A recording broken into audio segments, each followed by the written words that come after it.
Chapter 7. The Courts. 1. Courts held at the city gates. Deuteronomy 21:19, 22:13, 25:7. 2. Court of Appeals. Exodus 18:26. A court is a place of settlement of disputes and punishment of offences and crimes. The offences, crimes, sins, and various transgressions are defined by the law of the land. Law, in turn, is the moral expression of a religion. There is no neutral law. Law, by its very nature, is against all violations and transgressions of the fundamental religious premises of the country. As a result, law systems vary. There are major differences between the law systems of various religions, for example, Shintoism, Buddhism, Hinduism, Humanism, Mohammedanism, etc., and Christianity. It is naive, when not perverse, for humanists to believe that their law system is the one true structure, especially when they deny that an absolute truth exists. The presuppositions of a culture determine its laws. If the God of Scripture be our starting point, then we have a very different system of laws than do the humanists. For the Christian, if he believes the Bible, God's law is the only definition of justice.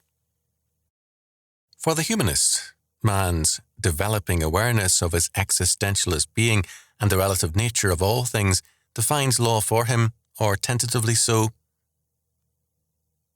When the political order, its courts and its schools are controlled by humanists, the legal system with its structures will be logically and progressively anti-Christian. Christianity is then, in fact, a threat to the humanist society because it posits and requires a radically different law order. Rome might have felt that Isis quote-unquote worship or Mithraism were cults unworthy of Romans, but both were accepted because both had only superficial differences in their man-centered, quote, consumer-centered, end quote, character. Christianity, on the other hand, challenged the very premises of Roman civil government and society. Where the courts represent the will of the ruler, then the court becomes increasingly withdrawn from God and man. Courtrooms built in the 1980s in the US increasingly limited the space available to the people to as little as 24 persons in one instance. Neither the victim nor the public have as much place in the proceedings as the state itself, and the state's minions command most of the space now. God's law is given to all the people, and therefore the court is held at the city gates, where the proceedings in antiquity were most public. It was thus truly an open court. God's law, in a godly society, would be openly taught and would be known by all the people. The proceedings thus would reveal whether or not the civil authorities were faithful to God's law, and not those of the king or some other man. God himself in Joel 3:12 speaks of a public judgment upon an ungodly people. In antiquity, courts in many cultures were held at the gate of the city or in front of the temple, and later at a large judgment hall. As power was concentrated in the hands of a ruler, the court was moved into his chambers or palace because it was his law and his court. Our very word court reflects a strange history. Court comes from the Latin cohors, cors, which is akin to hors, hort, hortus, a garden, and it means an enclosed area. We can go a step further to point out that a court is thus a private area, not a public one as in the biblical judgment place. We can therefore say that the law and its courts have gone from being a totally God-centered and public matter to a private domain of a state and its professional class. Now both law and the courts are defined by the state and increasingly anti-Christian. Curiously, at the same time, the state has redefined religion. Christianity is being relegated to the private domain and the state to the public. As a purely private concern, Christianity that is held cannot legitimately seek to influence the public domain. This, in effect, denies Christianity the right to exist. If it be no more than a purely private concern, it can no more seek to influence the public sphere than can a stamp collector's club, even less so. God's law is for all men and nations, and its jurisdiction is determined in all cases by God and His Word. Because God is the creator of heaven and earth and all things therein, nothing is outside or beyond His government. For anyone or any agency to seek to limit God's law or to supplant it with their own is to try to be God, Genesis 3:5, and to replace God. This is certainly a way of invoking God's judgment. The enclosure, the modern court, now eliminates increasingly God above all else, and it thereby excludes justice. Just and justice are increasingly defined as conformity to fact or to reason. Justice Holmes objected to law as logic in favour of law as experience. The law as God's word of justice was not even considered by him. The law of the distillation of human experience is a very shallow thing. Modern legal positivism is strongly in agreement with the position of Thomas Hobbes, who in his Leviathan said, quote, "To the care of the sovereign belongeth the making of good laws. But what is a good law? By a good law I mean not a just law, for no law can be unjust. The law is made by the sovereign power, and all that is done by such power is warranted and owned by every one of the people, and that which every man will have so, no man can say is unjust.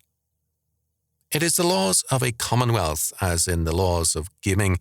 Whatsoever the gamesters all agree on is injustice to none of them.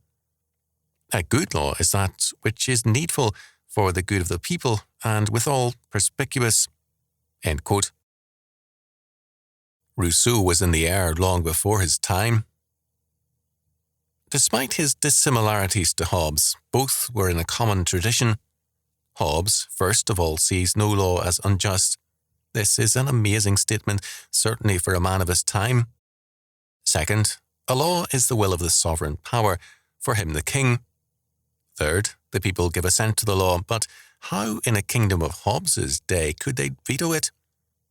Fourth, he uses the analogy of a gambling game, wherein all gamblers give assent to the rules, but at times, to my knowledge, gambling games have been crooked, and no one has objected because one man has a knife or a gun in his hand.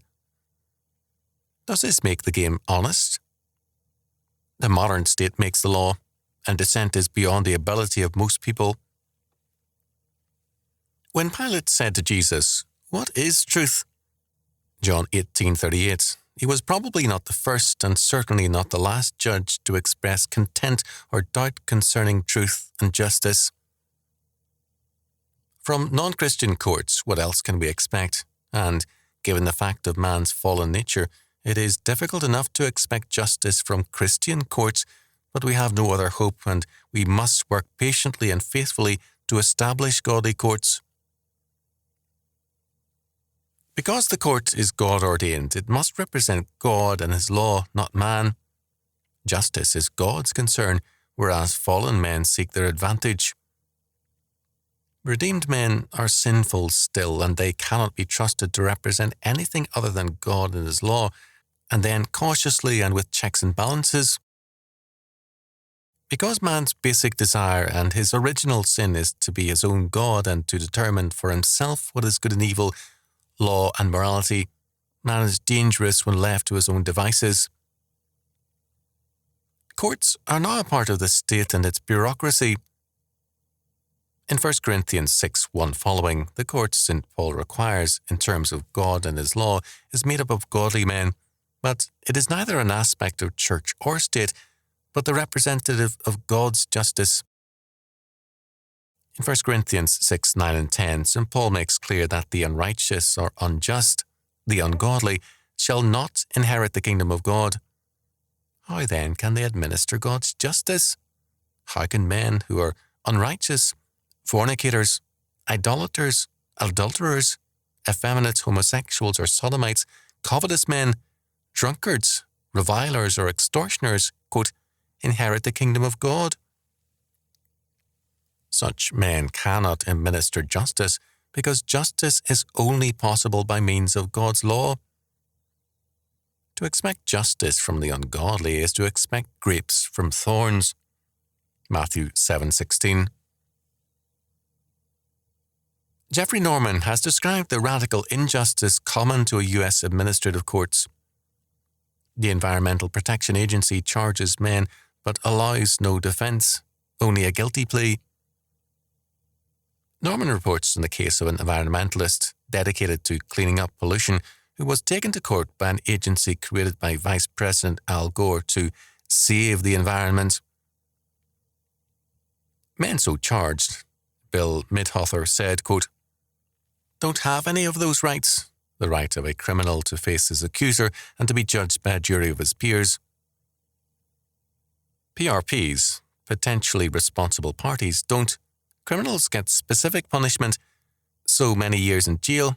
A PRP sentence lasts until the EPA, Environmental Protection Agency, is tired of screwing with them or figures there isn't any blood left." End quote.